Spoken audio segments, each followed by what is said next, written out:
How much of that from your side tonight do you think was kind of maybe lack of urgency, lack of desperation, considering the circumstances? Yeah, I didn't have them ready to play. Clearly, we committed 3 fouls in the first 2 minutes of the game, and I think they were 13 for 13 from the line after the first quarter. So we can't come out with that lack of defensive focus and energy and expect to beat a great team on their own floor in a closeout game. So they took it to us. They were awesome tonight, and we got to be better. Conversation at half, and I mean, did you know you were probably going to pull the plug pretty quick? Yeah, I wasn't going to chase, this game. Obviously, with Game 6 coming up in 48 hours. So I talked to Draymond. I said, "What do you think?" He said, 5 minutes, and so we gave the starting group the first 5 or 6 minutes, and we kind of had, unless we had made a huge run, kind of had in mind that we would, pull the plug. Was there any temptation, though, when you guys got down to, I think it was 12 or 13, None. to bring him in? Yeah. No. You can't do that. When you make a move like that, and then, the starters are on the bench, you can't go back to them.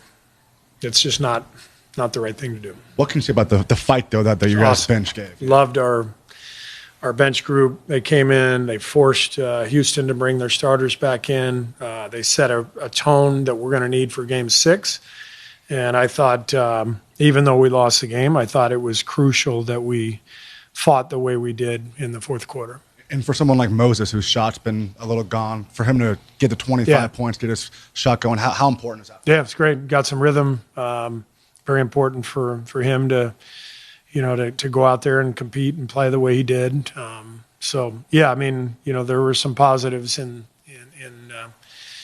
what was otherwise obviously a decisive loss. Houston was great, and they took it to us right away. But like I said, it was an important finish.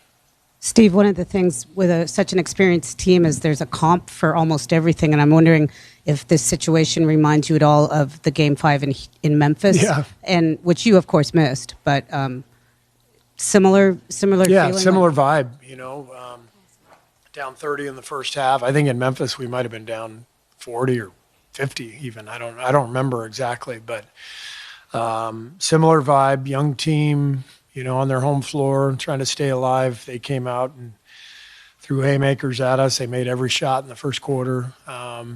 So we got what we deserved.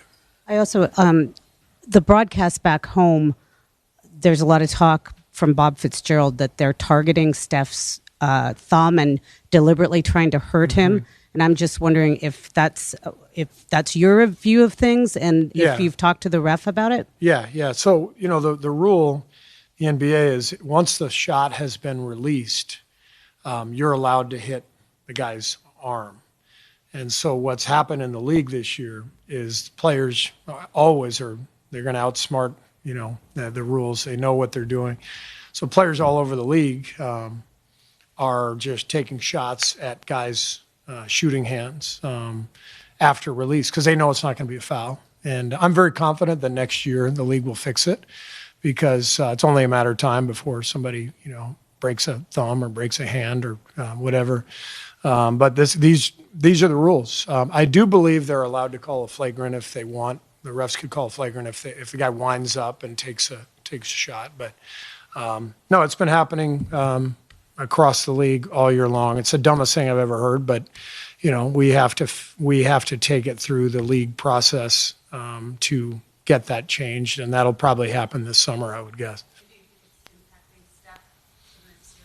No, I don't think it's impacting him. It's just, again, it's players are going to do whatever they're allowed to do, and so after every release, Steph's getting hit, but it's basically within the rules. So this is how the league wants it right now, and I know we got 30 coaches who all think it's just idiotic that we allow this. So we'll have to take it through the competition committee, all that stuff this summer, and eventually we'll get it fixed. But right now, this is how the league works. Whatever the rules are, the players they're all really, really smart, and you you can't blame them at all for doing whatever it takes to win the game. It's the highest level of competition on earth, and so it is what it is. What challenges are you seeing that their zone is presenting, and what are the keys to beating an effective zone defense? Well, I thought we were pretty good against the zone in Game 4.